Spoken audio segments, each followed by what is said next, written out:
Honorable Minister of Economy, Mrs. Rizvanoli, honorable authorities, people of Kosovo, ladies and gentlemen, it's a pleasure to be here today. It's an honor. So first of all, I would like to congratulate the Republic of Kosovo of this milestone, because only 25 countries worldwide are here at Davos, and Kosovo is one of them, so this is really a milestone.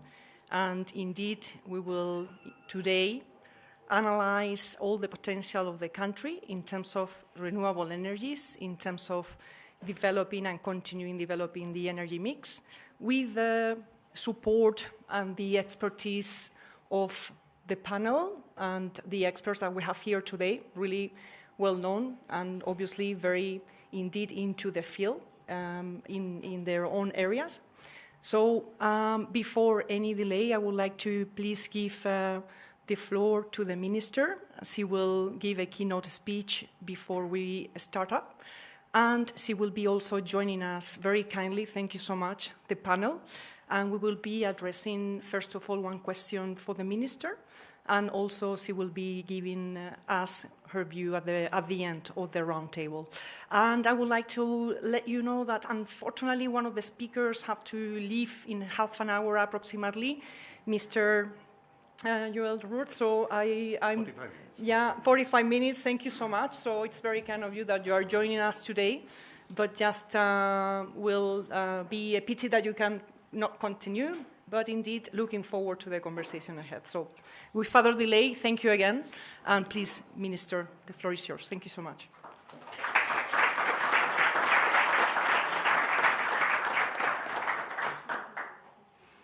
Distinguished panelists, distinguished guests, ladies and gentlemen, it's so great to see a full house here at House of Kosova. It's a great pleasure to welcome you here at the World Economic Forum in Davos, where Kosova is proud to be represented for the first time with its own space here. And we recognize that there are many interesting, engaging events throughout Davos. So we appreciate that you joined us here tonight to discuss this important energy topic. Under our government's tenure, we have doubled our exports and our foreign investment, and we have generated 33% more tax revenues by not increasing taxes, but streamlining administration and digitizing over 200 public services. These are achievements that showcase Kosova's ability to adapt, but also to lead by example. Throughout these 3 days, we invite you to join us to the House of Kosova in this exceptional venue, where you can enjoy stimulating panel discussions such as this one, but also get a taste of our country, our art, tradition, but also our vision and our ambition. The topic of this panel, Harnessing Clean Energy for a Sustainable Future, is certainly one area where Kosovo has a vision and demonstrates great ambition. Our challenges are significant, but they also represent opportunities. Currently, over 90% of our electricity is generated from lignite. While these resources have historically driven our economic growth, they no longer align with our aspirations for a healthier environment for our citizens or a healthier planet for the future generations. Therefore, by 2031, we aim to reduce greenhouse gas emissions by at least 32% and to generate 35% of our energy from renewable resources. Our plans include the installation of 1,300 megawatts of new renewable energy capacities, wind and solar mainly, to be complemented by 340 megawatt-hour battery reserves, which will put Kosovo as the country with the highest battery capacity per capita globally. Clean energy, while ensuring energy security and independence, are our pillars of our energy sector. But it's also imperative for us that citizens are at the center of the energy transition, with no one left behind. This means maintaining affordability, protecting particularly vulnerable consumers, but also access to energy investments, energy efficiency investments for everyone, for better living conditions in our homes, schools, hospitals, and working places. Kosova's abundant wind and solar resources provide a great advantage. Our recent auction for a 100-megawatt solar PV project, won actually by a Swiss-led consortium, Orlati, Holdigas, CPV, Yaha consortium, exemplifies our commitment to good governance and transparency, which attracts international investments that drives the economy and job creation. Education and skills development are an integral part of our energy transition. With being one of the youngest countries in Europe, Kosovo is investing in programs that align with the market needs, preparing the youth to drive our renewable energy revolution in the region, but also making sure that women are equally represented in our energy sector. With these investments and projects such as the battery storage I mentioned earlier, but also our solar 50-megawatt thermal power plant, the first in the region and among the largest in Europe, Kosovo is demonstrating that we are ready to be at the forefront of technological developments in the energy sector. We are also committed to exploring other innovative energy solutions, capitalizing on natural resources that our nation has, such as possible natural white hydrogen and geothermal reservoirs, applying cutting-edge technologies to harness the potential that we have. Kosovo can play a critical role in the global energy transition. Our agility and ability to innovate makes us a valuable test bed for new technologies. Kosovo's experience demonstrates that even with limited resources, ambitious goals can be achieved through transparency, collaboration, and innovation. Kosovo is also demonstrating how natural resources, diaspora expertise, combined with good governance, can converge for sustainable growth. This gathering today is a testament to the power of collaboration and shared ambition. And I want to take this opportunity to everyone who has worked hard and supported House of Kosovo throughout these last weeks. We are joined today by a panel of esteemed experts from New York, Australia, and Europe, and our distinguished moderator, Carmen Font from Spain, who will be moderating this discussion. So together, let us seize this opportunity to exchange knowledge and experience, but also to foster partnerships that bring us closer to a sustainable and equitable energy future. Thank you, and look forward to engaging discussions.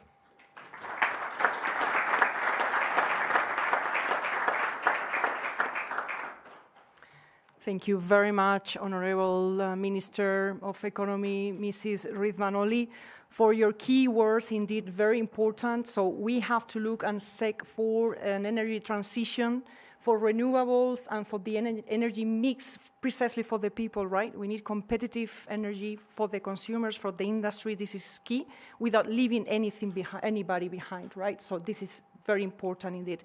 So we are going to address today precisely harnessing a clean energy for sustainable future. What does that mean? We are going to evaluate the future, the present and the future of Kosovo, the potential that Kosovo has in continuing developing all the renewable energies, precisely producing hydrogen and exploring those new natural resources that are present in the country. So the country has been blessed with natural hydrogen. It has been blessed also with coal, but also with natural hydrogen, and we need to address this potential opportunity that definitely could mean leapfrogging other sort of green hydrogen and focusing on a much more effective and competitive energy source. So all these questions are going to be addressed today with the panelists, and also the implications of geopolitics and the importance of the government, how the global complexity that we do have right now, how potential impacts from the states, the new government, the European vision of obviously how all this China, how all these contexts might affect Kosovo, and indeed which opportunities are really there that should be explored. So we have an exceptional panel today of experts, and indeed, with further delay, I will please give the floor to them to introduce themselves. And we will have also a presentation from one of the speakers, precisely Joel, and that will give us some views before starting with the questions with the panelists. So please, Joel, if you don't mind, could you please introduce yourself? Sure. Good evening, everyone. Mrs. Minister. I'm Joël Ruet. I'm a nuclear engineer turned economist. I chair a global think tank where we have many board members. Ladies and gentlemen are board members. We are from the global south and from Europe, called Bridge Tank. Indeed. We are part of the G20 working groups, and that's it. And I'm happy to be here. And I'm a friend of Kosova. I'll mention that after that. Yeah, I've heard that you have been indeed very much in the region, very much beloved, and you've been obviously a key person for this to happen. So I'm a very good friend. So indeed, lovely to have you. And again, a pity that you have to leave us so early. But let's go. Yeah, earlier commitment. Yeah, I understand completely. But we will squeeze the time, and indeed, be very happy to have you. So please. Daniel, Yeah, thank you very much. There's light where stars are formed. Let's assume Kosovo in energy is actually a region where is consideration as a new star justified. I am Dan Eckstein. We are working since more than 25 years with OE Energy, our group, in actually development of countryside and country-wise energy assets in wind, solar, storage, but also hydrogen. And that's why I'm here on the panel. I'm happy to accompany it, and it's a pleasure to be here today. So thank you for the invite and having me. Please, word to you, Jeff. Yeah, please, Jeff. Okay. Thank you so much. Yeah, you're welcome. Indeed, Jeff, please. Yeah. Thank you. Again, thank you to the Republic of Kosovo for the opportunity to be with you here today. I'm Jeff Ellis, a research geologist with the U.S. Geological Survey, and I lead the research program within the USGS on natural hydrogen as a potential energy resource. I'm also an affiliated faculty member in the Department of Geology and Geological Engineering at the Colorado School of Mines, where I lead a consortium. It's an industry-funded USGS and academic joint program on understanding the potential for geologic hydrogen resources. And as well, I'm a member of the IEA Hydrogen TCP Task 49 on natural hydrogen, part of that working group that we're currently developing a report on a roadmap really for the development of hydrogen resources. I'll pass it on down the line. Yeah, excellent. Honorable Minister, please. Thank you so much. Yeah. Would like to add something about Sure. I'm Martana Rizvanoli, Minister of Economy. I'm an economist by training, but throughout the 4 years having to lead the Ministry of Economy through an unprecedented energy crisis, while having at the same time to plan an extremely ambitious energy future. Needless to say, I've learned a lot about energy and look forward to sharing about some of Kosova's projects with you today. Indeed, I'm very thankful for having you in this panel. Thank you so much for being with us. Indeed, please, with further delay, Jukka, please introduce yourself and your work.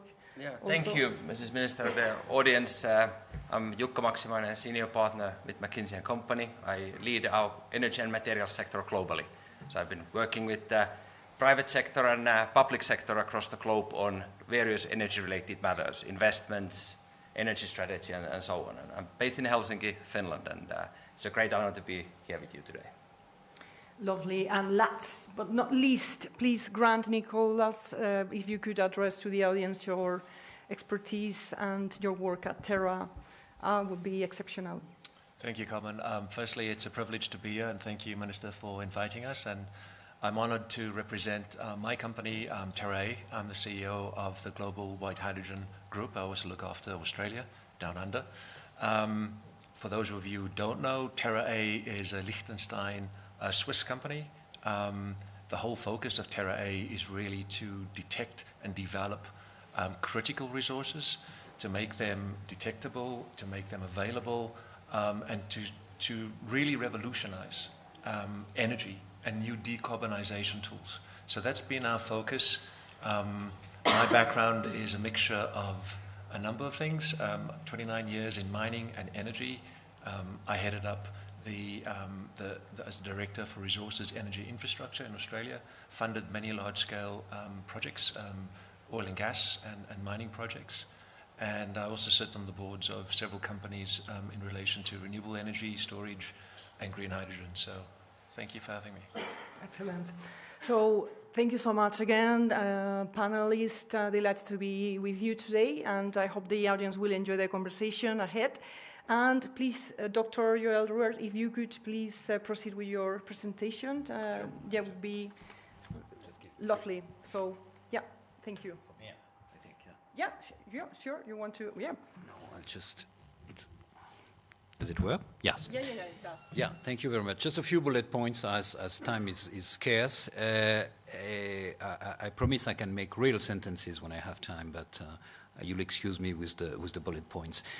First of all, Mrs. Minister, you mentioned about cooperation, transparency, both go together in the current world, and I'll get to the diplomatic and geostrategic issues that Kosovo is facing.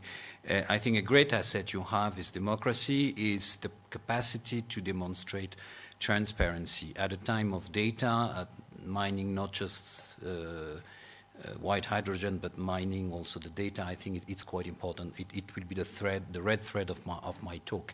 The first point is on sovereignty. Energy sovereignty is an integral part of a country's sovereignty. My testimony being a French person, having been trained in the nuclear sector, my professor of nuclear engineering was having his name as the next name in the list of people being planned to be killed by Action Directe, Direct Action, the extreme leftist group when they got seized. Had this happened, he wouldn't have been my professor. Well, and he would have died. So that shows the importance. Now, when you develop an energy sovereignty, you make enemies. You make also the possibility of bargains. And you need to give up a few things. When France developed its nuclear program, it abandoned coal. It still today has abundant coal reserves under its earth, but we abandoned the company which was profitable because we wanted to focus on one energy. So I know that Kosovo has coal. You might have to give up your coal for other sources of energy.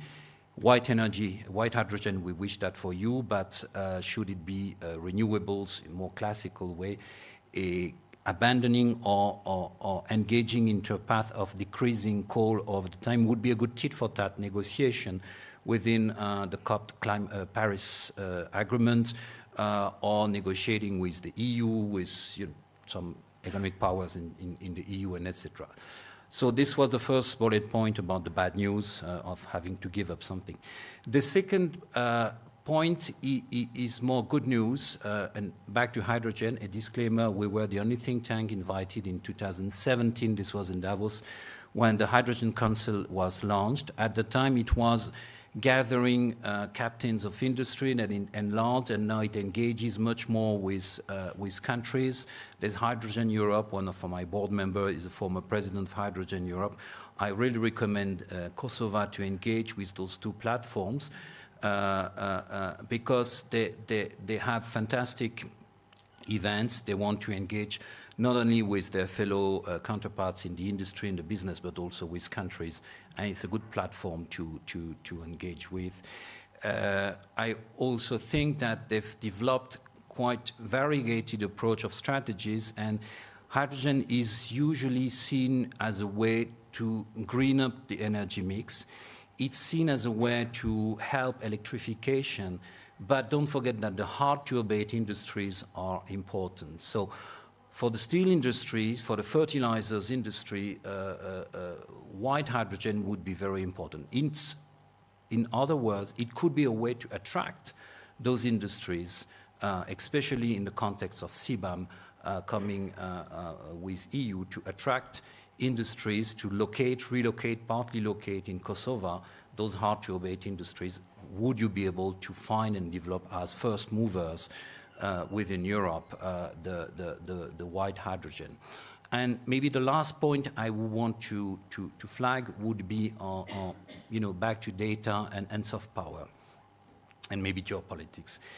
Data will be absolutely important. So Kosovo has an advanced ecosystem in terms of technologies, IT, AI, blockchain, being able to attract, to tie up with groups and companies across the world which are willing to expand the depth of their and the underlying factors of their assets in Kosovo would enable to help capitalize, leverage on the democracy you have into a data-backed, data-proven system that pegs not only into energy but also in the soft power, generally speaking. And I'm very happy that Kosovo House is here now in Davos, and I wish it's here for the next ongoing years. The last point is a bit of a disclaimer. I heard of Kosovo when I was a teenager to the news. Some years ago, I heard of Kosova through a nice, sharp, pointed, articulated gentleman whose name was Albin. His full name was Albin Kurti. He was in the opposition, you know politics, sometimes you're in the opposition. Some years later, I met him again every year, and then one year I asked him, Albin, what do you do these days? He said, well, I'm the prime minister. I'm very happy, I'm very glad for him, and I'm very glad for Kosovo to have such a bright minister. I don't want to interfere into it, but I've heard there are elections, so I'm crossing fingers on that. On geopolitics and geoeconomics, our think tank, we engage with different countries. We engage at a high level with China. I understand that there are some reservations in the UN Security Council with China. I understand the complexities. I would really recommend, I know it's old-fashioned to engage with China today. It's no longer seen to be nice, but with such a power, it would be nice to develop as many as possible track 2 conversations with China. They are what they are. The complexities are what they are, but it's a practical nation, so you never know how you might be able to crack a deal one day. I'll stop there, and I'm very glad to be here. Yeah, thank you, Joel, very much. Indeed, very good insights. Indeed, I think that's the idea that Kosovo could engage with either in Europe, indeed engage potentially with China. I totally agree that the key role that they are playing at the moment in terms of electrolysis and technologies and so forth is undeniable. So indeed, we will explore all this in this conversation. Again, thank you for your insights. We move forward, and of course, natural hydrogen, of course, this is the key thing, right? This is the key opportunity for the country. So before further delays, I would start with the first question for the Prime Minister, with the Minister of Economy. Minister, what would you think that are the key projects that are being developed at the moment in the country in terms of renewables, in terms of wind and solar? What are the benefits that you already see for the country with these developments? Thank you, and thank you for the advice and the very interesting points you made there.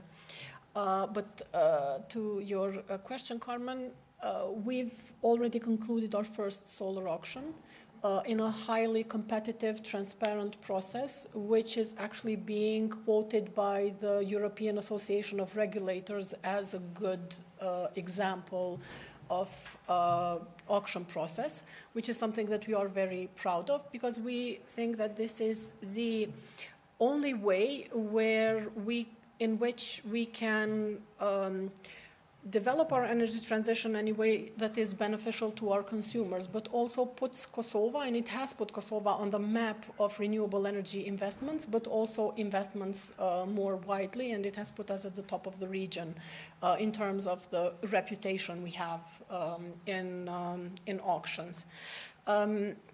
We have just launched in December our first wind auction for a non-site specific auction, and I would like all companies, interested companies, to have a look at the pre-qualification we have ongoing at the Kosovo's renewable energy source portal, RES Kosovo, in our government domain. Currently, we have also the pre-qualification open for the construction of 170 megawatts for 340 megawatt-hour reserves of batteries project, which I mentioned earlier. These will be used for ensuring grid stability, but also introducing more flexibility into our system through balancing and arbitrage. These are some of the exciting opportunities, along with 2 solar projects that are Kosova's first, actually the region's first solar thermal power plant, which will be added to our cogeneration plant in Pristina, and the first solar PV EPC contract at KEK, or publicly owned energy enterprise, that will be launched also this year. These are the current projects, but we are planning further wind and solar auctions throughout this year and the next ones. Excellent. Thank you so much, Minister of Economy, for the overview. And please, indeed, very interesting what you mentioned about the tenders coming, the opportunities that are already in the country for investors and developing projects and continue towards the transition. And indeed, increasing this number of 6.5 renewables towards the 30, that is the target there. So very well done. And I would like to now get into the geopolitical context and what sort of complexity we do have now globally. So, Jukka, if you could kindly, your views on the global context at political level, geopolitics, and how Europe and how Kosovo, indeed, could go through all this and indeed end up being an exporter, even a renewable energy exporter. So how the country could position themselves globally in this complexity to really be an exporter of renewable energies and obviously sustainable energy. Yeah, and naturally it starts with the energy strategy that is resilient for different kind of uncertainties. We are living volatile times. We never know what exactly will happen, and whatever strategic approach Kosovo takes for energy, it needs to be resilient. And there's 3 aspects to it. So firstly, there is a supply security question, so both domestically but also in those areas where there is export opportunities, how we can be a credible, secure supply of energy. And then typically it means that having multiple different sources of energy, it's extremely helpful. Not relying on one energy source is a key here. So developing a healthy mix of solar, wind, gas turbines, using hydrogen, white hydrogen and so on, having the coal in the phase-out period and so on, that's typically a resilient, robust strategy and provides the supply security. We have unfortunately seen in the last 5 years in Europe what it means if you are not looking after your supply security. The consequences can be very severe at the national, from the industry point of view, but also from the national security point of view. The second aspect is cost. So anything, when it comes to energy is a critical factor for cost of living. So how we enable a cost of living which is affordable for the citizens, but also cost of energy that enables industrial investments. There's a lot of there was discussions about steel, there was discussions about otherwise. Energy is a major component for those industries when it comes to the competitiveness. And then if we talk about exports, be it hydrogen in the form of hydrogen as a carrier or exporting electricity directly, the cost is a critical factor as a part of it. And then there is a third one, which is sustainability.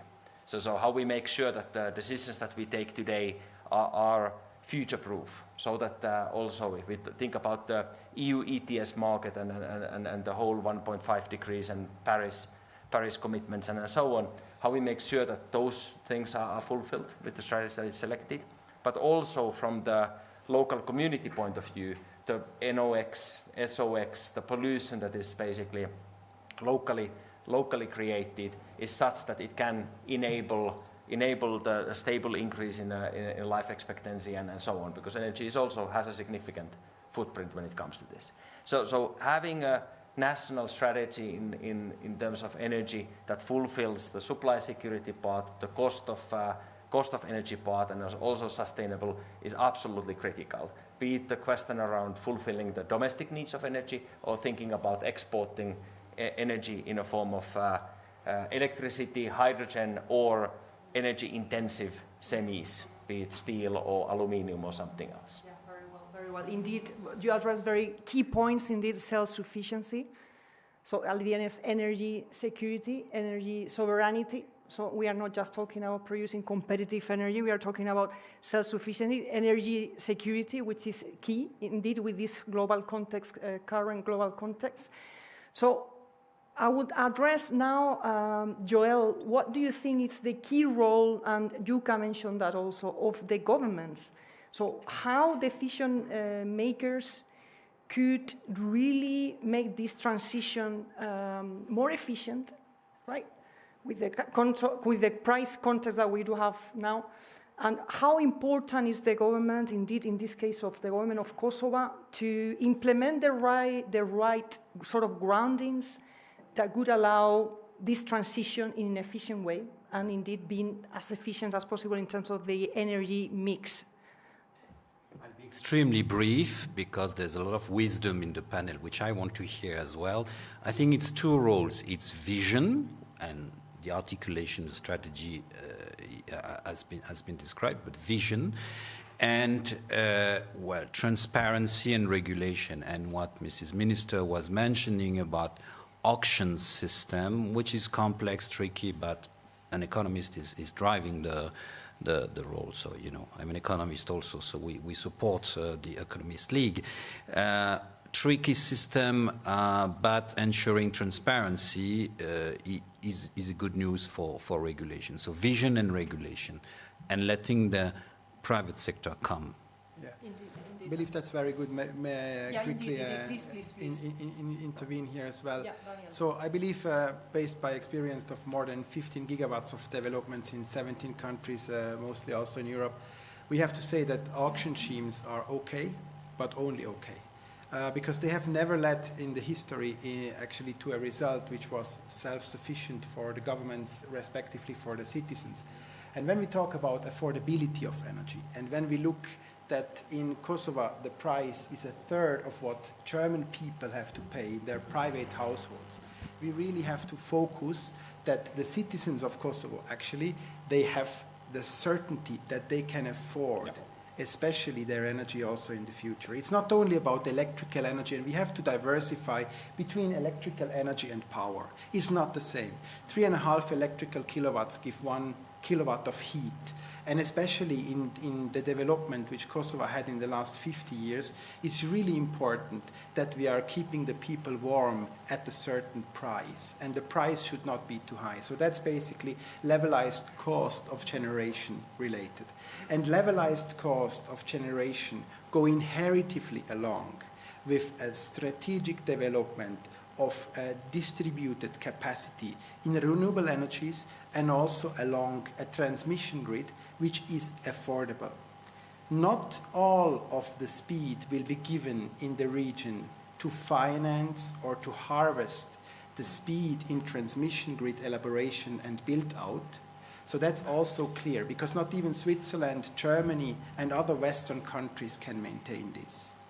In order to fulfill the results and to really get brief on that, we have to decentralize the aspects. So storage, as you mentioned, storage of basically and facilitated through lithium-ion batteries, but also as an entry ticket to work with hydrogen actually in that case. Also later on as a ticket to really set the grid levels together, that's very important. And maybe we talk later also about the grid layers and the grid levels, because it's not all transmission level, it's not all 400 kV. The sub-levels must be actually really respected, and it's totally, bless you, it's totally important to recognize that we have missions and the capability to develop for the people, for the wages which the people have to pay for energy, and that it sustains like that in the future. And this is a very large responsibility which can also be overtaken partially by auctions, but it must be private investments. And there must be now the changes, which the EEG in Germany has 17 years ago made the failures. I was working in the European Commission in the feed-in tariff board at the EEG. We tried to maintain in the European Vision 2020 and Vision 2030 actually programs the failures which the former generation without the experience have had made. And that's so important. And when we have the experience now from the last 20 years in renewable energies, we should, in such opportunistic cases like in the Kosova, really apply all the experience we have for the sake of the development of the country and of the people. Yeah, indeed. Very good. Indeed. Thank you so much. Plus cost of capital. Yeah. Control cost of capital. For sure, No, absolutely. Indeed, you made very good points. Investments are needed. Private sector cooperating with the public sector very Totally deeply. right, yeah. That's critical to really make things happen. The importance of competitive prices for the end users, the people that is right now watching us at home, right? They don't want to pay expensive bills. Exactly. So this is key. So I'm going to now get into the next question with Grant, please. What do you think about continuing with the global context? We see that in Europe, for instance, we are paying at the moment 4 times more for the gas, okay? We are heavily importing now. 2 to 3 times more expensive in Europe than in the US, the price of power, electricity. So this is a real challenge from the industry, right? We are seeing like European industries really now making it very difficult for the industry to be basically cost effective and to keep the sort of, production, right? So how do you foresee white hydrogen in all this? How the key role that white hydrogen could play within the energy mix with your experience? And then I will move into, obviously, our expert, Jeff Ellis, that will give us more the insight of what is white hydrogen, if people might not be very much aware of this. So please, Grant, the floor is yours. Yes. Thank you for the question. I think touching on a few things that's been mentioned, efficiency and cost efficiency is a big deal. And coming from an ex-banking environment where you're funding large-scale projects, there's a number of things linked to that cost and the efficiency, right? The first one, which most people think about, is of course the actual cost you pay and the running cost to produce that, the operating expenditure. And that's clearly really important, but also then there's the capex, there's the capital costs. And the scale of typically the bigger the capital means you can have a bit more flexibility, means you can have more efficiencies, typically, not always, in some of these things. But therein lies the opportunity for Kosovo to really think about the energy mix and energy transition. And I think that's really important. I think cost is important, and the comment was made in terms of governments and so forth. I think there's a big move to understand how government can play in subsidizing these things, but clearly, if you look at how long-term funding and developing these projects, you have to have private industry involved. And to get private industry involved, one is you have to have a clear understanding of the benefits, the returns on these projects, the length of time it takes to develop, and the risks and the opportunities. I think for Kosovo, really, it's about energy transition. It's not, in my view, about switching off or abandoning. It's actually about transitioning over time, systematically, because what is the point of going and trying to aim for something really cost-effective if you're going to have energy and electricity dropouts, right? Which is a reality in many places. So how do you ensure that you actually have sustainable power? And great point by Daniel, and I fully agree. It's not just about electricity. In my view, it's about combined electricity and power. So combined heat and power, because fundamentally generating that simultaneously and feeding off is not only going to give you efficiencies on electricity, but addresses fundamentally for Kosovo the heating, which is a reality and a key focus. So I think the key is really, and where white hydrogen comes in my view, is we understand, and based on the estimates that's been in the literature, when you start looking at the cost, fundamentally we come to efficiencies. The operating cost of white hydrogen is estimated at about $1 per kilogram. When you look at where that competes, it's cheaper than grey hydrogen, which for the audience is generated from fossil fuels. It's about 5 to 6 times cheaper than green hydrogen to run. So immediately from an efficiency perspective, it makes sense because now you start getting private investors interested because not only are they investing in something that's not a fossil fuel, just to be very clear, to distinguish white hydrogen, it's not a fossil fuel, and therefore to say now you have the opportunity to be efficient. So white hydrogen presents that as an opportunity for Kosovo, and we can discuss later as we progress in terms of our detections and what we've seen. But it also means that, in our view, it supplements the existing mix, including coal, but fundamentally over time, you can reduce this within their energy mix for the whole industry, no, even exporting. So now I'll take the opportunity because obviously we have an expert, global expert, very well known, Jeff Ellis, please. I think it would be very helpful if you could give a wider context of what is natural hydrogen, and indeed what it could mean at global scale and the volumes that you released a paper a month ago, I believe, with data. So please, if you could share that with us, it would be really appreciated. Thank you. Sure, yeah. In fact, naturally occurring hydrogen is very common on Earth. It occurs in the air that we're breathing right now at trace levels. It's dissolved in the world's oceans. There are dozens of natural processes that generate hydrogen in the Earth's interior. And we've been studying hydrogen in geologic settings for decades now, mostly with the intent of trying to understand the deep biosphere, microorganisms that live deep underground, and also the potential for evolution of life. Probably the earliest forms of life were living on hydrogen that was generated in the Earth. But we have assumed that there aren't accumulations that could actually be a resource, that we generally find it in just trace amounts in small little cracks and rocks in the subsurface. And in fact, we've drilled hundreds of millions of oil and gas wells all over the Earth, and it's very rare to find more than trace levels of hydrogen. So the common conception was that even though it's quite ubiquitous on Earth, it just doesn't occur in accumulations. But about more than a dozen years ago, there was an accidental discovery in the country of Mali in West Africa where they found an accumulation of nearly pure hydrogen gas. And this was really quite a surprise to geoscientists. Myself and others began to look at this and saying, well, what about this assumption that you can't get accumulations of hydrogen? And pretty quickly we realized that this really wasn't based on very sound science. It was really just a quick explanation for why we don't find it associated with hydrocarbons.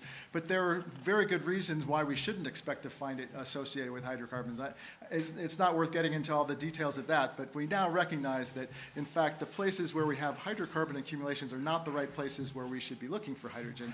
And in fact, we just haven't been really looking for hydrogen, certainly not in the right places with the right tools. And so we've begun now to start to actually ask that just in the last 4 or 5 years, there's been growing interest in trying to understand the potential for naturally occurring hydrogen that could actually be a resource. And as Carbon mentioned, a colleague of mine, hydrogen might actually be stored in the Earth's crust. And there's a lot of uncertainty. It's many orders of magnitude of uncertainty, but the median value is on the order of millions of megatons potentially, which is a very, very large number. For context, currently the global production of hydrogen from fossil fuels is about 100 megatons per year. So millions of megatons is a very, very large amount. But there's an important caveat on this, which is that the model makes no prediction about how it's distributed in the Earth. And the Earth's crust is very, very large, very deep, and extends very far offshore. And so almost certainly most of this hydrogen is going to be inaccessible. It's going to be in places that are very far offshore, very deep, or in accumulations that are much, much too small that it would never be economic to produce that.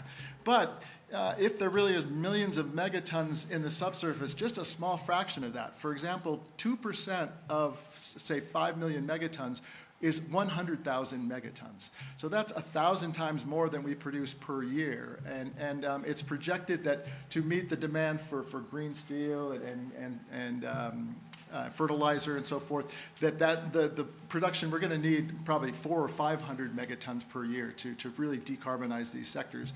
And again, this 100,000 megatons could supply all of that hydrogen for hundreds of years. And so I think the question now is that not, is it down there? We know it's down there. The question is, where is it? And is it in places where we could actually find it and produce it? And so we're moving on at the USGS now to try and develop geologic models where we can predict how can we assess where it should be, where are the best places to look for it, and it's starting to develop maps. Now we just last week actually released a map of the lower 48 states of the United States where we've said these are the best places to be looking for geologic hydrogen. We're currently working on doing a same thing in Alaska and working with international partners as well to try and do similar exercises. For your vision and your sharing with us the results of all the studies and research done with you, with you and the team. So I would like to address now basically the role of the investors. I'm afraid, Dr. Joel, you need to leave. So thank you again for being part of the panel. Thank you so much. Yeah. Thank you. So economically vital, and that's always healthy for investments. The economic viability must be given there. Surely the second part is brilliantly that the public-private partnerships must be formed, and those are basic on regulations.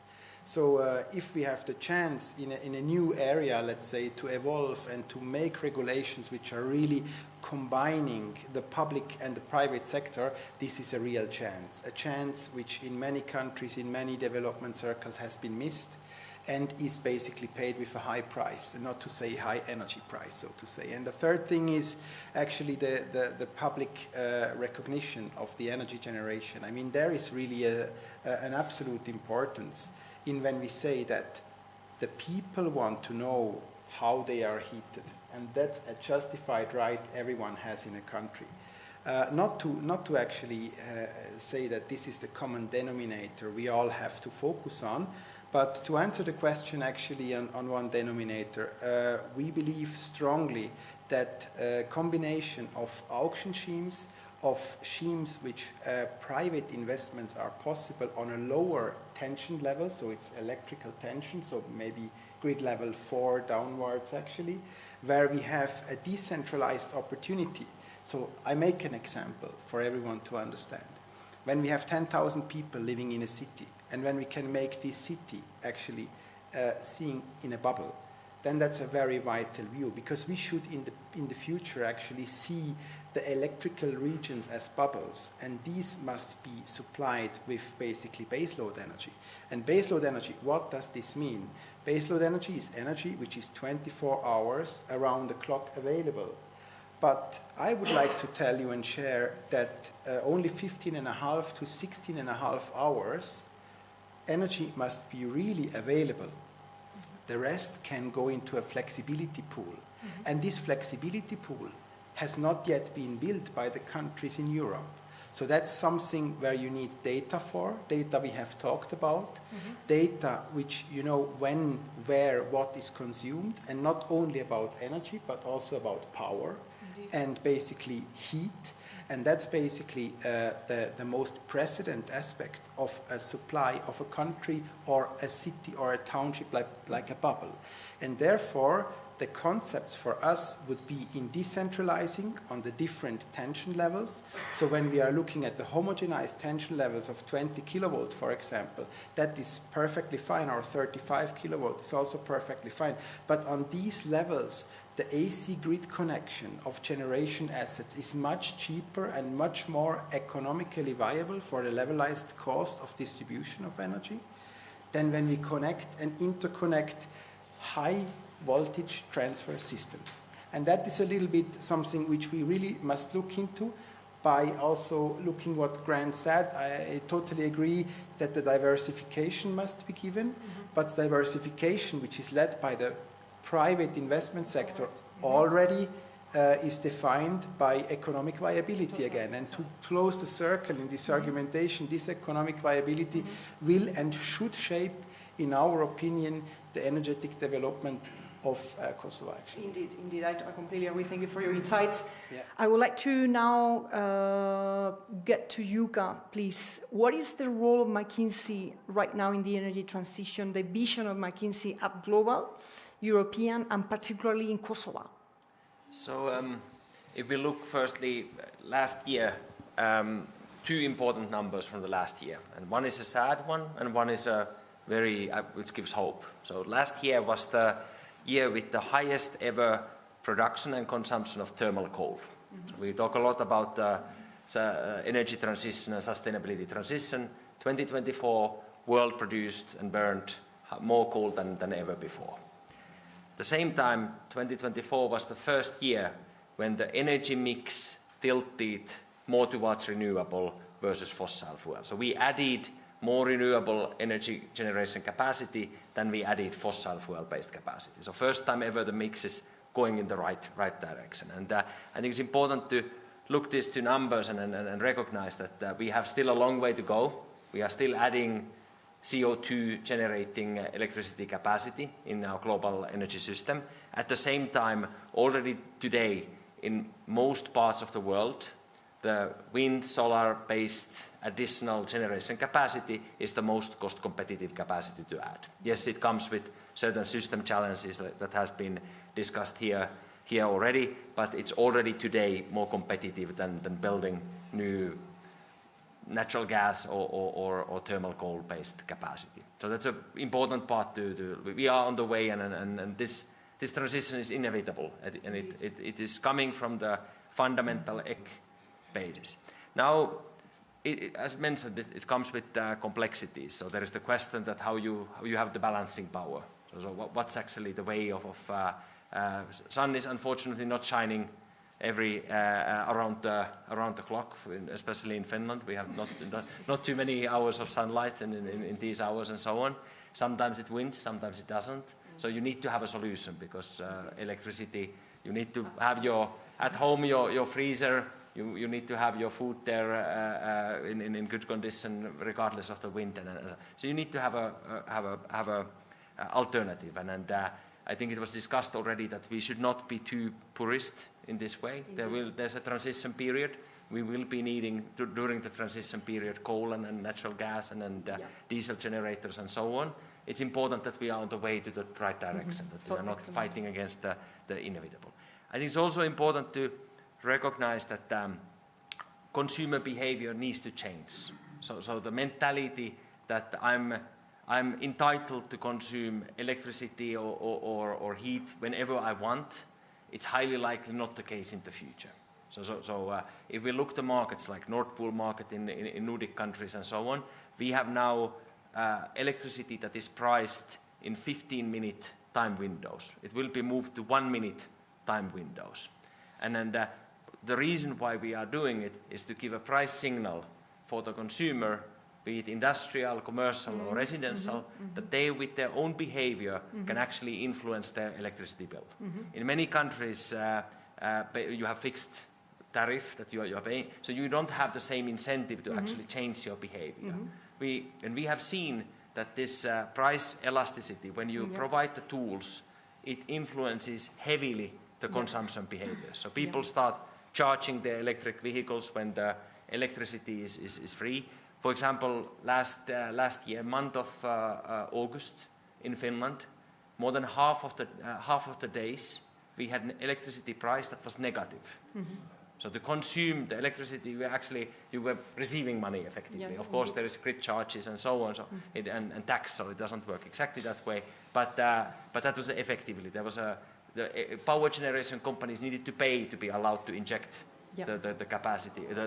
So it is important that there is changes in the system and that we have built resilience, but also we need to have market mechanisms that incentivize the right kind of consumer behavior that will also support the energy transition. Indeed. I completely agree. So at the end, consumers, we need to be educated and indeed more sustainable. So to address to that, the industry needs is still there. So we need power and competitive energy, and indeed with natural resources is feasible that are very competitive.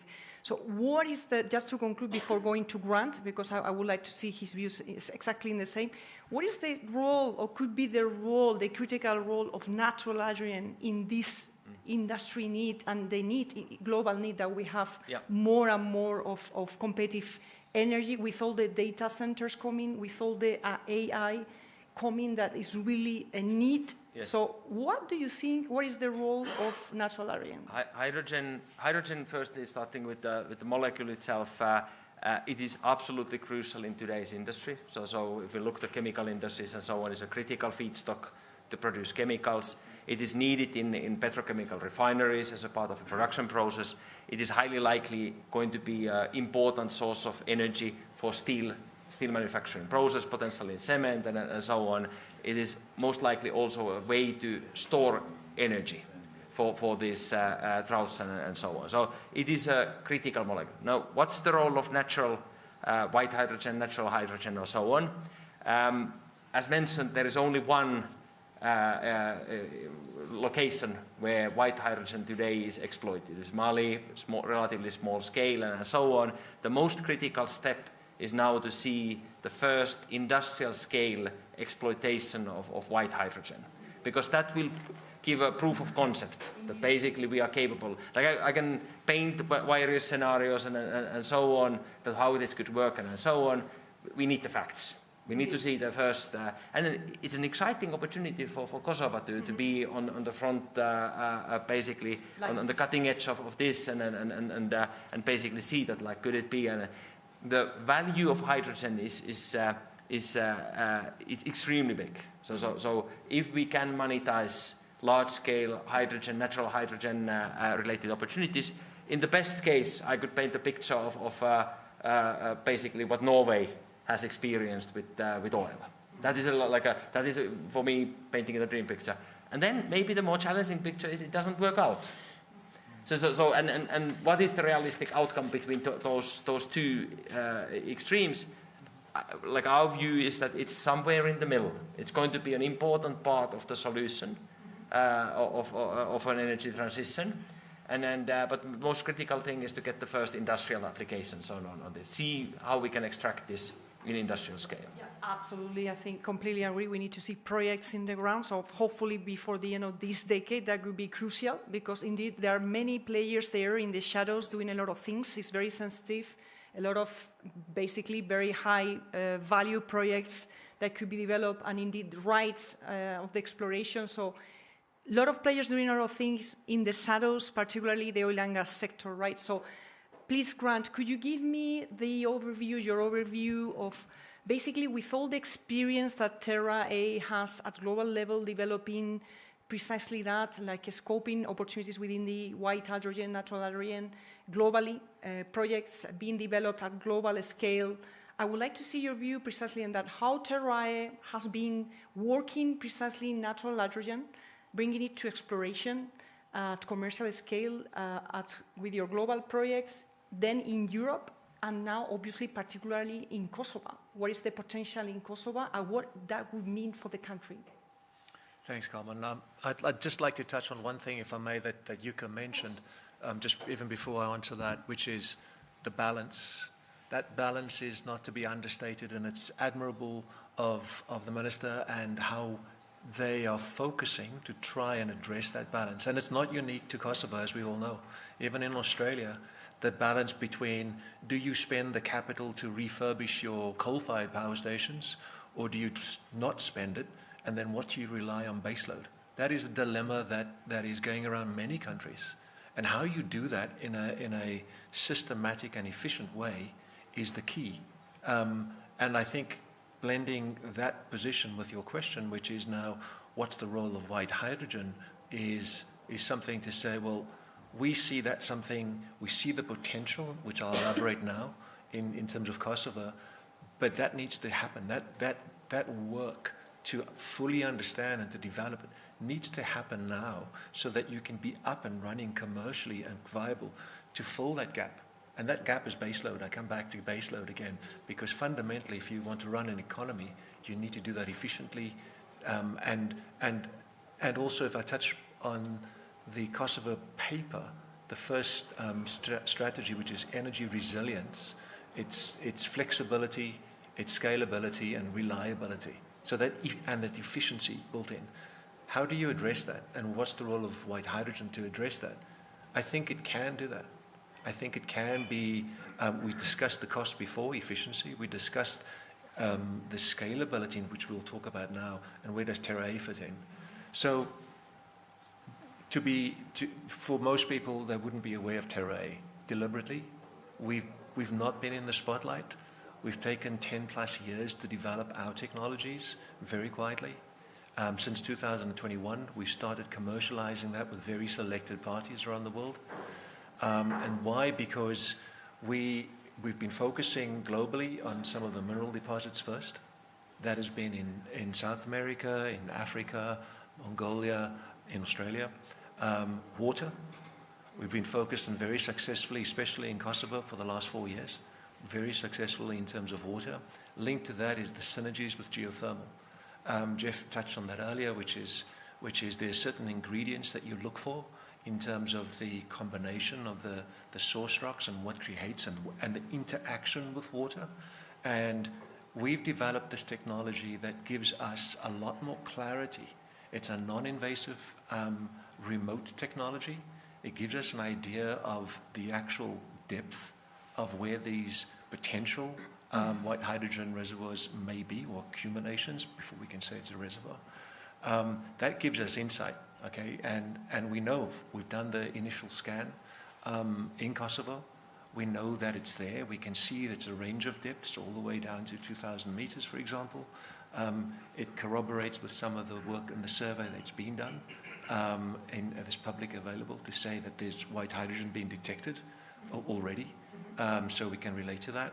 And then beyond the initial detection is saying, well, how do you develop that?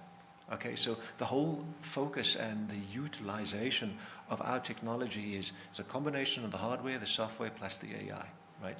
But it's also bringing the science to it. We're not relying on technology. We're also working with some of the expert panels and scientists that we consider to be some of the leading scientists in the world. And we use that to better understand what are we seeing, how do we integrate that, and then how do we understand if there's scale. So the key word for me is scale, because if it's a little blip and you don't know whether there's anything worthwhile, then is it worthwhile actually exploiting it? And secondly, if this thing sits down 10 kilometers below the surface, is it really going to be economically viable? Well, as I mentioned, we're starting to see pictures and images, especially in Kosovo now, that gives us a lot of encouragement.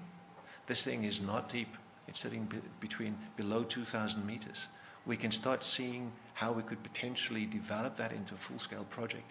So we work through the typical project scale, which is in mineral exploration and development, and also oil and gas, which is you look at desktop studies, you develop that into pre-feasibility studies. There's certain aims that you need to achieve at each stage. You then take it to feasibility studies, and that's where, at the feasibility study, is where you're drilling.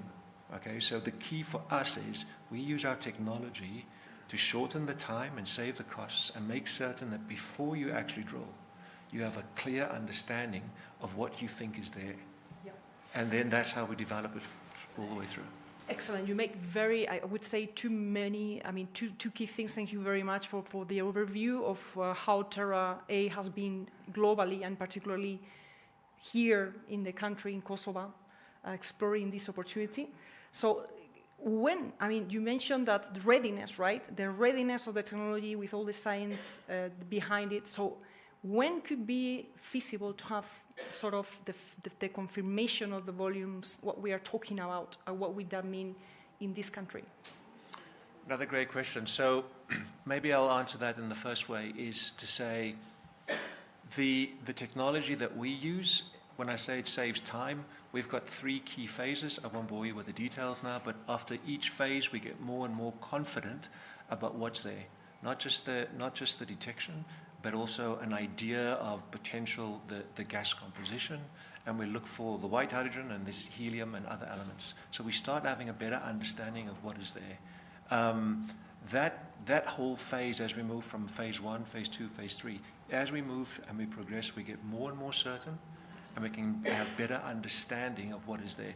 That is a matter of weeks to get to that stage. So we could be talking about proving basically concepts and proving volumes in 26, for instance? So I just want to caveat one thing. So again, a good point. We do the detections to understand the potential. We still need the validation. We still need to drill.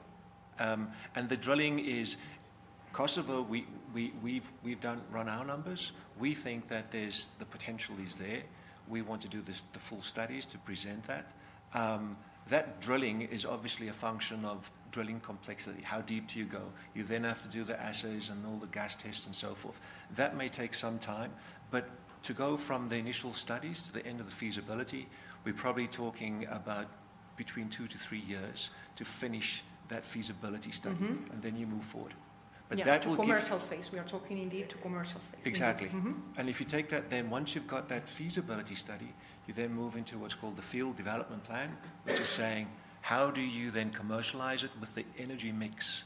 So it's not just about white hydrogen. Of course, indeed. It's about the confluence of potentially geothermal, other sources. What's the energy mix over time? And then you start talking about the commercialization and the power plants. And I come back again to Daniel's point, which I love, which is it's not just about electricity, it's about combined heat and power and how you make that efficient and how you make it scalable. We are firm supporter of making it scalable and independent, so you don't have one big system that potentially could fail. So that's reliability, that's scalability, and it's modularity. I think that's the future. Perfect. You mentioned something very interesting indeed. One single project doesn't mean much, right? So investors indeed are looking for volumes, scaling up. So we have the potential to scale up volumes with multiple pipeline of projects indeed, and also connecting Kosovo with neighboring countries through natural hydrogen, indeed within the energy mix, no? Among the renewables and obviously all the potential opportunities that the country does have today and is exploring and indeed increasing these renewables and exploring new opportunities with white hydrogen. So I would like to move now, please, with Jeff Ellis. I'm proud also to be working with you in the International Energy Agency, the TCP 49, precisely natural hydrogen, devoted to natural hydrogen. So what does that mean actually globally? So indeed there is an interest to explore this opportunity and to explore not just obviously the research, understanding how is it generated, all the migration, but also with the aim to bring it at commercial scale, to bring investors alongside and to basically develop natural hydrogen at global scale. Please, could you give us some insights from the work being done within the TCP 49? Yeah, I think that this recognition by IEA is really important, that it shows that they realize that this is a potential energy resource that really needs to be looked at more closely. And so they've assembled a group of experts to compile a report around essentially, I view it as sort of a roadmap of how can we better understand this resource and further develop it. And so there are groups that are working on looking at assessing what is known about it and what are the big knowledge gaps and where's the research that's needed, and then a survey of what's the current status of the industry and where is the industry activity happening.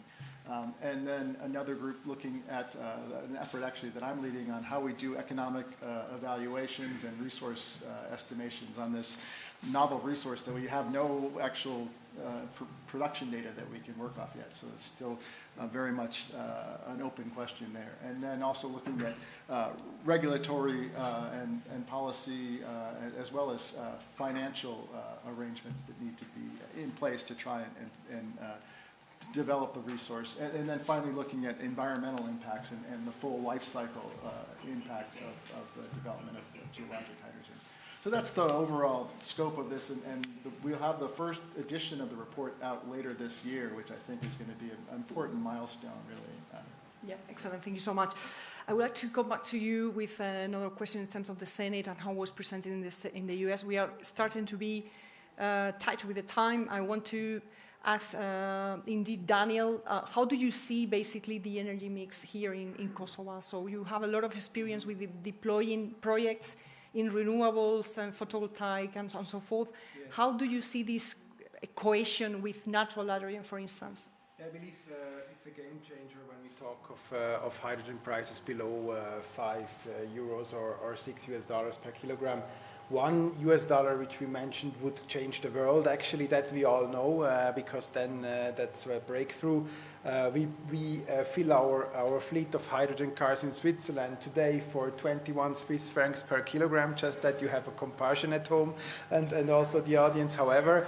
So it's 2,100% at least from the prices we discussed. But what I would like to emphasize as a point, and especially also for the government, the regulator of Kosovo actually, is that energy is a chance, and the gross domestic product of Kosovo should increase through basically the generation and sale of energy and its production. In the region, interacting actually with the exports, what we have seen basically still 150 million euros were exports from Kosovo actually last year, basically on coal energy, right? Mm-hmm.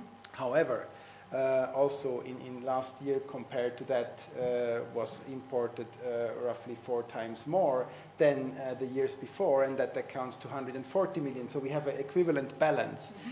And now when we widen that to actually the entire country, which we see that there are potentially 840 million euros of exports totally gross domestic, right? But 6.3 billion imports. Mm-hmm. This is something where energy can contribute a lot. Indeed. To actually healthenize and sanitize the balance. Mm-hmm. And that's what we would like to help, you know, yeah. Kind of, because we are looking really for not maximizing the profit, but maximizing leverage. And I think that the thinking is really important, that the maximization of the leverage of the projects, and we have followed a little bit the development, also what cost actually was providing in terms of approvals, you know, for BESS and also photovoltaics, yeah. Is a healthy development at the moment.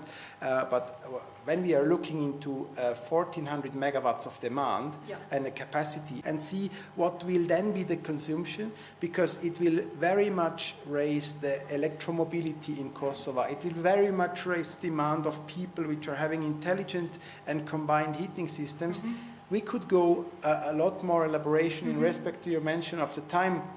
I would like to just close with that now the embedment and the soil has to be created in order to make the 3 levels in the next 20 years of development. Mm-hmm. In the next 2 to 4 years, mm-hmm. Solar and storage can for sure, including wind, make mm-hmm. a lot of change, mm-hmm. but then also to implement technologies like hydrogen, and then also to really facilitate the mix which the gentleman and actually we all talk yeah. about is really sufficient, and I believe the core of the development for a region like Kosovo. Thank you so much, Daniel. So I would like to conclude before the last question is going to be addressed to the minister. Before that, I would like to go to Jeff Ellis. Please, we haven't discussed much about the skills in lines with the European Green Deal skills. So we have a lot of new professions that could emerge within the renewables, developing projects, but indeed within the development of natural hydrogen. So how big, so what are we talking about these new professions that could emerge? And indeed, you are yourself coming from the oil and gas sector, and you are a global expert in white hydrogen. So how this new sort of development could really contribute, and indeed, particularly in Kosovo, to generate new employment, high qualification employment, and to obviously contribute highly to the economy? Yeah, that's a great question. And people sometimes liken the state that we are in today with natural hydrogen to the early discoveries of oil and gas back in the 1850s, the first oil well drilled. But I think that that's really not an accurate analogy, because in the 1850s we knew very little about geology, very little about the subsurface, didn't really know where oil was coming from. And so Fortunately for us now today, we have extensive experience from oil and gas and extensive experience with geothermal resources and extensive experience with hydrothermal minerals. And all of these play directly into understanding geologic hydrogen resources. So we have an extensive amount of knowledge and experience that can be directly brought to bear on the problem of finding and exploiting geologic hydrogen. And it's really just a question of finding the right technologies, adopting them, and adapting them into an optimized system that we can then use to move forward to actually find the resource. And it's an exciting opportunity, actually, because right now I see in myself, in my affiliation with the Colorado School of Mines, a lot of young people are not interested in geology. They're not interested in any extractive industries that are related to mining or petroleum. They want to go into green and wind and solar. And yet, this is going to be critical. We need earth scientists to find these resources. And sadly, a lot of people don't realize that even wind and solar need a lot of mineral extraction, and we need geologists just to find the resources to build this infrastructure. But so there's huge opportunities for students, young people, but also for retraining. The existing petroleum engineers can easily move over and start drilling geologic hydrogen wells and optimizing the production in those fields and so forth. So the opportunities for workforce training and education and jobs really is really enormous. Generation. Excellent. Yeah. So lovely. Last question for the Minister of Economy. Please, could you let us know and share with us the view of the government or the importance of the government in this case? I would like to ask you, what is the role of the government in all this transition, the key role that the government has, and what is the vision, indeed, of the government of Kosovo towards this, achieving these goals? The role of government here is in everything. If a textbook answer to that from a trained economist just out of university would have been create the legal and regulatory framework. However, in light particularly of the recent crisis and in the energy sector, and having experienced what Europe experienced 4 years ago, and we are continuing to experience, it is still today 3 times more expensive to generate electricity from gas than it was 4 years ago. Even though we consider somehow that the crisis is over, it's far from it. Our job as policymakers in the energy sector is to ensure that no country is ever in that position that we were in 2021 and 2022 and still continue to be to some extent now.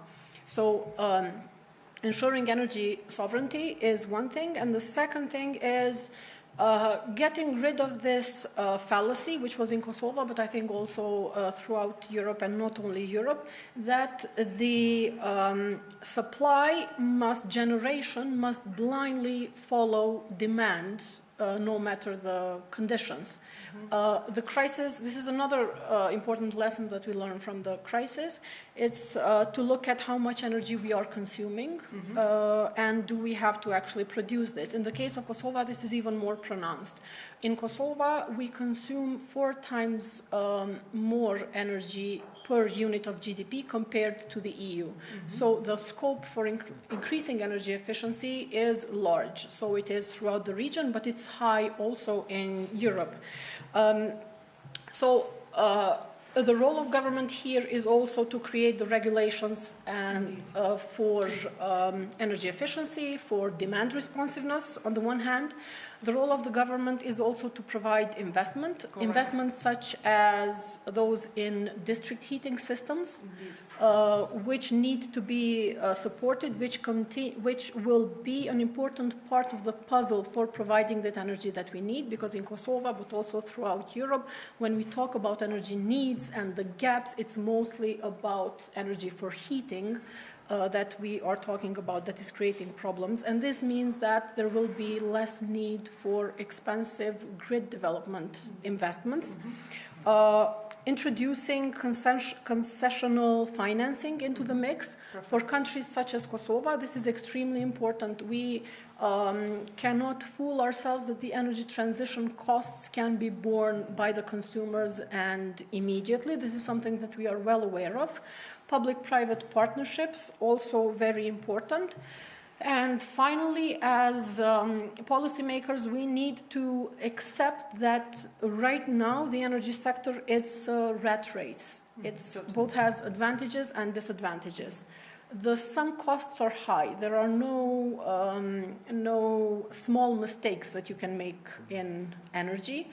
It's, on the other hand, it's a highly dynamic, innovative sector where a lot of money is going into R&D. So I'm very convinced that 5 or 10 years from now, the discussions will be very different, and all the planning needs to happen in light of that. This is why, as a government, we have chosen an energy strategy prioritizing renewables and efficiency as two pillars where we saw no regret investments, whereas we are keeping our eyes and ears open to hear from experts such as yourselves and also the private sector on what the new mix will be in the future. Excellent. Thank you so much, Minister, for your key insights indeed, and the vision. Excellent. So now we are going to conclude, and before giving the floor to the audience that is here today, and I hope that there will be many questions despite of the short time, but at least few. Please, could you kindly summarize your takings from today and conclusions briefly, but also please feel free to also give recommendations if you feel that that's the case. So please, I will start with you, Daniel. Thank you very much. Yeah, I believe I just repeat because the points which I tried to bring are in our view compelling. So increasing the power generation domestically and also on a broad scale for a better basically import-export energy balance towards actually a baseload power extent which is affordable, and also having precedently green technologies with an efficient distribution of energy and efficient consumption and efficient usage of basically the resources which are naturally given, I believe is a summary out of my argumentation tonight. And I would like to also thank for actually the counter indicatives which are very valuable. So for this, I believe these are the main key points from my side, and thank you also for the opportunity. Yeah, thank you so much indeed. Yeah. Yeah, I'd like to follow up on a point that was made a little earlier about how, in terms of natural hydrogen, we're at this point where we're waiting for a commercial development. And once we get commercial scale development, then people will trust that this is really proven. And certainly I don't disagree with that at all. But my concern is that I already hear this from people now that we've drilled somewhere between 1 and 2 dozen wells intentionally targeting geologic hydrogen, and we yet to have anybody announce any commercial production. And so I'm hearing people say, well, look, we've drilled dozens of wells and it hasn't proven itself. So, you know, we tried it, it didn't work, let's move on. And I really want to caution against that attitude, that thinking that this is something that could be solved very quickly. And I think a big part of that comes from my own personal experience working in the US as a petroleum geologist during the phase where we were working on trying to understand shale gas. And at the time, we actually had drilled hundreds of wells into shales and tried to produce gas and just got little puffs of gas, nothing coming out. And in fact, I mean, the common thinking at the time was, this is really a waste of time, this is really not going to work. You don't have the reservoir properties, there's just not going to be enough resource there. And I was actually one of those people saying, I don't know why we do this is never going to work. And then suddenly we had a success and we made it work, and we realized, oh, you know, sometimes we're a little too arrogant, thinking that we know all the answers, we know how everything works, and we need to keep an open mind and also need to have some perseverance and realize that there's going to be failing. We're going to have to drill not just a dozen wells and maybe hundreds of wells, but we need to really stick at this and really understand and learn from this and keep with it and not just give up too quickly. Yeah, excellent. I think the message was indeed that you have to have the vision, the persistence, no, and the perseverance, as you mentioned. So this is going to happen. We have to be persistent and have the vision, be driven. Excellent. So Just, Minister, you would like to address something to conclude, or I give the word to Jukka? Please continue. I think Perfect, I indeed. wrapped up. Yeah, thank you so much, I think Minister. very shortly, some of these points that have been already mentioned. So what's the long-term vision and how we think about some of the opportunities, so big opportunities, and how we systematically follow through.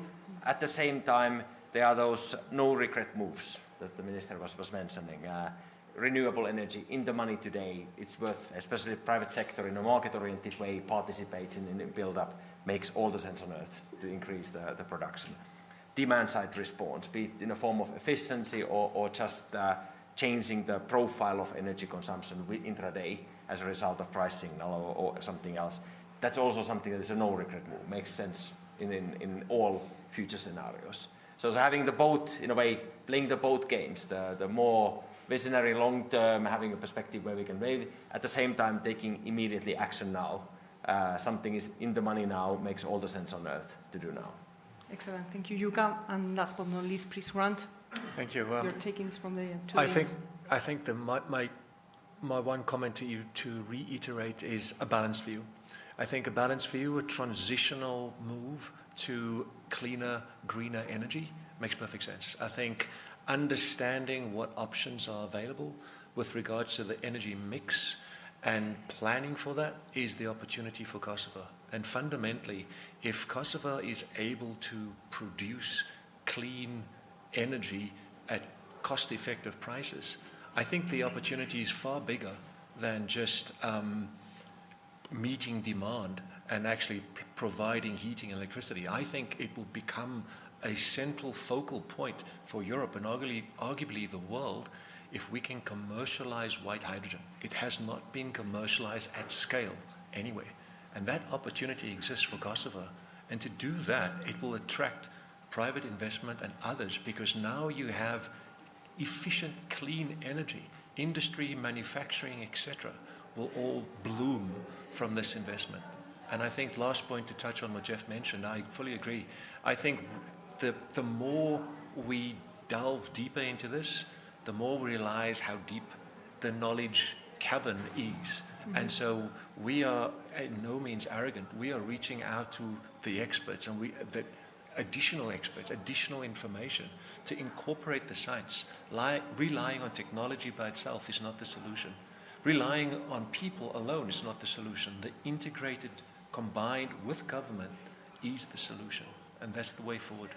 Excellent. Thank you so much. So now the floor for the audience. Thank you so much for being with us this afternoon still until now. We have very limited time. So if there is any question, please, please the gentleman. Please introduce yourself if you could. I'm not sure if there is a microphone there that we could give the gentleman. Yes? Thank you. Thank you very much. Thank you for having this very forward-thinking conference on natural hydrogen. My name is Arno Lager. I am the CEO of Decahydron, and we are one of the biggest natural hydrogen and CO2 mineralization company in the world. I am convinced you have natural hydrogen in Kosovo. I am ready with my team and my investors to move to Kosovo and start drilling. What is the legal framework in place? And which economic model are you targeting? Is it something like the Philippines has done, or like we have developed in the Middle East, an exploration and production sharing agreement? Thank you. Shall we take more questions and then? Yeah, so if there are more questions, please, from the audience. Yes, please, the gentleman. Please introduce yourself, indeed. Hi, my name is Oliver van Landsberg-Sadi. I'm the CEO of Power Hydrogen Storage Commercialization for the University of Leeds. My question is, if you had a magic wand, what one problem could we solve today to unlock the wholesale transition of energy from fossil fuels to hydrogen? What single magic wand problem would unlock that? Any more questions? Yeah, so we start with these two. Yeah, please, Minister. Thank you both for your questions. I'm going to leave the magic wand to the experts.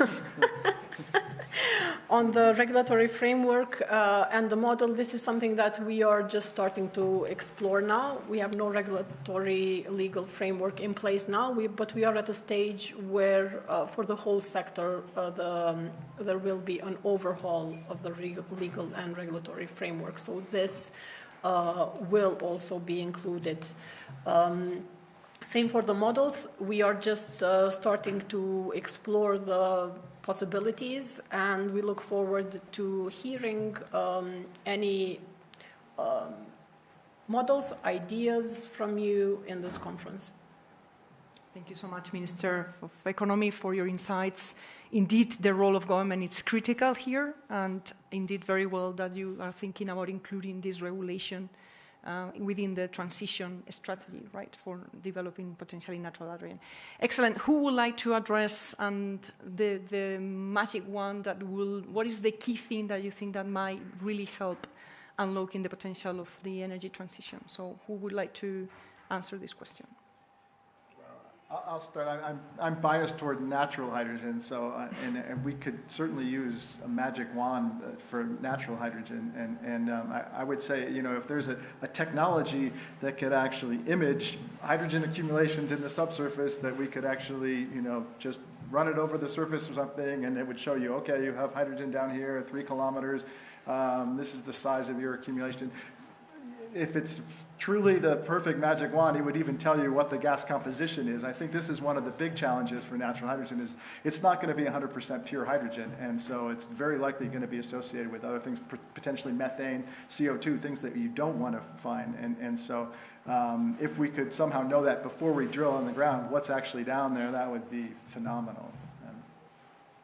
Excellent. So, yeah. So I think, yeah, please. Yeah. Good answer. Yeah, okay. Good Perfect. answer. So indeed, we are really out of time now. So just to conclude, I think it's clear that it's needed an efficient energy transition, that not everything works everywhere, that obviously Kosovo has its own resources that should be explored, and indeed continue with the vision of the energy transition and looking at the future, that Kosovo will be able to become an exporter in renewables in the near future to come. So I would like to thank, obviously, the Honorable Minister of Economy joining us in the panel. Thank you so much for all your insights and being with us. Obviously, to the panelists and world experts that are here with us today, this afternoon.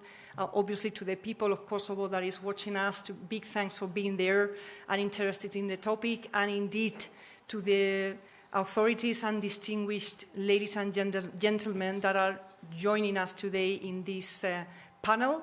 Thank you all, and well, we continue working towards the energy transition. Thank you so much.